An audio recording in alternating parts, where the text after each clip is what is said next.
Apa sidangnya ditunda ini, Prof? Hadirnya, Prof?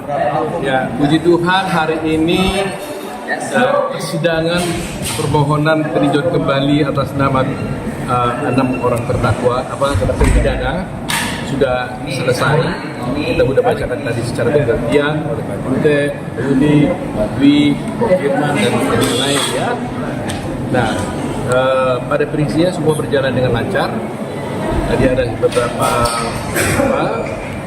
kompromi diskusi mengenai soal apakah sidangnya terbuka atau tertutup, itu pun kita sudah bisa selesaikan dengan baik. Dan kedua, kita lakukan kompromi dalam arti sesuai dengan hukum bahwa sidangnya tetap terbuka, tetapi kalau ada nanti terkait dengan yang berbau-bau asusila itu bisa ditutup ya.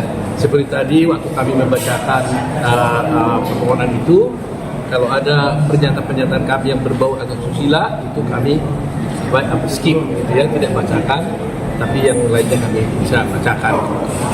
Jadi itu yang sudah disampaikan, dan seperti rekan-rekan tadi lihat mungkin dan sudah dengarkan bersama, jelas bahwa kami mengajukan PK itu kan dasarnya ada satu novum, kedua ada kekeliruan majelis hakim, kehilapan ya, baik di tingkat pengadilan negeri Cirebon pada waktu dulu yang tingkat pertama, baik di tingkat PT pada waktu itu.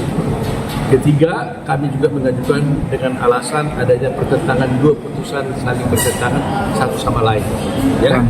Tetapi yang saya ingin highlight kali ini, kalau soal novum kan sudah kita bisa bicarakan panjang lebar, mengenai pertentangan juga sudah banyak kita diskusikan, tapi mungkin selama ini tidak pernah terungkap secara eksplisit ya, bahwa meskipun kelihatannya sepele, tapi sesungguhnya ini sangat prinsipal, yaitu bahwa ada putusan Mahkamah Agung yang telah menjadi jurisprudensi Mahkamah Agung yang mengatakan bahwa apabila seorang itu tersangka, kemudian dimasukkan dia juga menjadi terdakwa di pengadilan, maka pengadilan itu, Mahkamah Agung berpendapat kalau tersangka tersebut tidak didampingi sejak awal di penyidikan, meskipun dia didampingi di pengadilan, maka kalau dia tidak didampingi padahal dia dituntut disangka melakukan perbuatan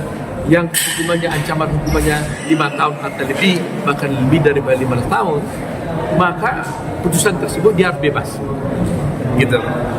Itu putusan daripada Mahkamah Agung. Jadi dianggap itu batal penyidikannya itu bisa caranya. Nah, ini kelihatannya nggak pernah terungkap secara umum. Saya sengaja highlight ini bagi pembelajaran bagi semua masyarakat, terutama masyarakat awam. Kalau dia diperiksa di pengadilan, ya di penyidikan tanpa didampingi oleh pengacara, itu tidak bisa. Saya sebagai Ketua Umum Pradi pernah juga mendapat surat dari KPK, karena waktu itu ada tersangka di KPK, entah kenapa mungkin dia tidak bisa menggunakan pengacara karena tidak ada uang atau karena sebab apa, tetapi kami dimintakan dari Pradi untuk mengirim advokat untuk mendampingi tersangka itu. Kedua, saya juga pernah minta permintaan dari Kajati Balikpapan, karena di sana ada kasus korupsi, pada waktu itu juga tidak didampingi pengacara, dia butuh advokat, dan saya kirim advokat di sana.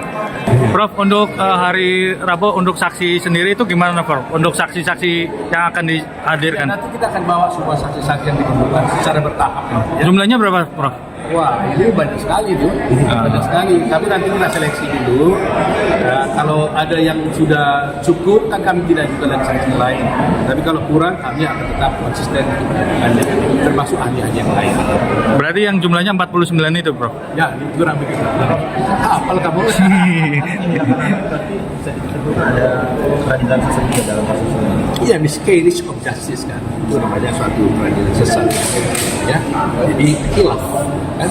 Kehilafan itu ya kami tidak akan menuduh aja, tapi namanya khilaf ya. Nah, kalau khilaf maka harus perbaiki gitu.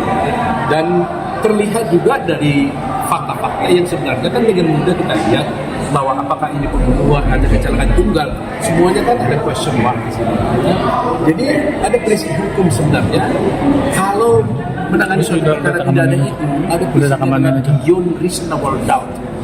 Ya, Ambil suasana. harus berdasarkan alasan-alasan yang tanpa meragukan. Jadi tidak ada keraguan sedikit pun untuk menyatakan seorang itu bersalah atau tidak. Nah itu di bahasa lainnya disebutkan in dubio pro reo. Ya, dalam hal ada yang sangat meragukan, maka hakim harus mengambil putusan yang menguntungkan terdakwa. Nah dalam hal ini ya tentunya harus ambil putusan